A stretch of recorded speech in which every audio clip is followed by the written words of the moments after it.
एक शिकारी शिवलिंग के ऊपर मांस चढ़ाता है, लेकिन किसने सोचा होगा एक असाधारण घटना घटेगी जो सबकी आंखें खोल देगी। एक शिकारी जंगल में घूमते घूमते एक बहुत ही सुंदर शिव मंदिर के पास आ पहुंचा। मंदिर में जाकर उसने देखा, एक विशाल सुंदर शिवलिंग स्थापित था। शिकारी शिवलिंग के पास जाता है। वो शिवलिंग की पूजा करने की इच्छा रखता था, लेकिन उसे पता नहीं था कि भोग कैसे लगाते हैं या पूजा कैसे करते हैं। उसके पास शिकार किए हुए जंगली जानवर का मांस था। उसने वो ही शिवलिंग को अर्पित कर दिया। मंदिर से थोड़े दूर पर एक गांव था, जहां एक पंडित जी रहते थे, जो मंदिर में शिवजी की पूजा अर्चना करते थे। मंदिर गांव से काफी दूरी पर होने के कारण वे हर रोज मंदिर नहीं जा पाते थे।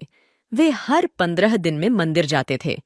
एक दिन जब पंडित जी मंदिर में पूजा करने जाते हैं, वे देखते हैं कि शिवलिंग पर किसी ने मांस का टुकड़ा चढ़ाया हुआ है। इसे देखकर वो डर जाते हैं और शिवजी से माफी मांगकर वो मांस को हटा देते हैं और वहां से चले जाते हैं। शिकारी अगले दिन फिर से मंदिर में आता है और देखता है कि शिवलिंग पर धूल चढ़ गई है। वो अनपढ़ शिकारी, न उसके पास कोई बर्तन था, ना ही कोई बाल्टी। इसलिए सफाई करने हेतु वो पास की नदी से मुंह में पानी भरकर शिवलिंग पर थूक देता है और उसी पानी से शिवलिंग को साफ करता है। फिर वापस मांस का भोग चढ़ाकर वहां से चला जाता है। जब पंडित जी वापस मंदिर आते हैं, तो शिवलिंग की यह अवस्था देख वे अत्यंत दुखी हो जाते हैं। शिवजी से माफी मांगते हैं और पूछते हैं, कौन मूर्ख है जो हर रोज आपका अपमान कर रहा है? पंडित की बातें सुन भगवान शिव स्वयं मंदिर में प्रकट हो जाते हैं और पंडित जी से कहते हैं, ये सब मेरा एक नादान भक्त कर रहा है। वो मेरा सच्चा आराध्य है। अगर तुम भी उसकी भक्ति देखना चाहते हो तो कल प्रातःकाल मंदिर के पास आकर झाड़ियों में छुप जाना।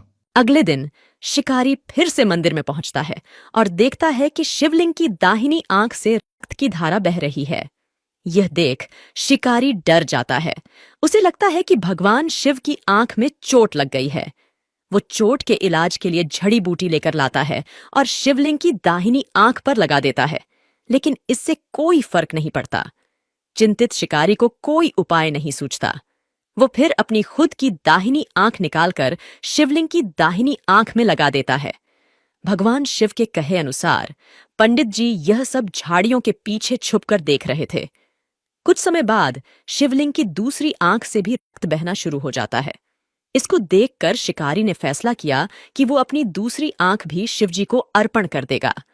तभी उसके मन में विचार आया, अगर मैं अपनी दूसरी आंख भी निकाल देता हूं तो मैं पूरी तरह से अंधा हो जाऊंगा और फिर शिवलिंग पर आंख कैसे लगाऊंगा। इसलिए वो शिवजी की आंख पर अपना एक पांव रख देता है, जिससे वो आंख निकालकर सही जगह लगा सके जहां उसने पांव रखा है।